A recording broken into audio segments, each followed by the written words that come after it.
मी सुनेत्रा अजित पवार गांभीर्यपूर्वक प्रतिज्ञा करते की कायद्याद्वारे स्थापित झाले आहे अशा भारताच्या संविधानाबद्दल मी खरी श्रद्धा व निष्ठा बाळगीन।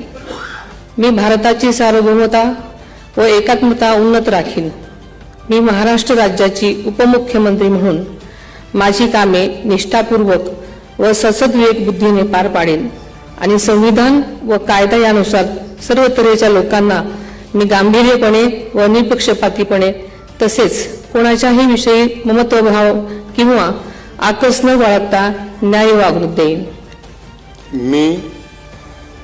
मी सुनेत्रा अजित पवार गांभीर्यपूर्वक प्रतिज्ञा करते की महाराष्ट्र राज्याची उपमुख्यमंत्री म्हणून माझ्या विचारार्थ आणली जाईल किंवा मला ज्ञात होईल अशी कोणतीही बाब अशी उपमुख्यमंत्री म्हणून माझी कामे यथायोग्य पार पाडण्यासाठी आवश्यक असेल ते खेरीज करून एरवी मी कोणत्याही व्यक्तीला किंवा व्यक्तींना प्रत्यक्षपणे वा अप्रत्यक्षपणे कळवणार नाही किंवा त्यांच्याकडे उघड करणार नाही।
माननीय राज्यपाल महोदय, आता शपथविधी पूर्ण झालेला आहे।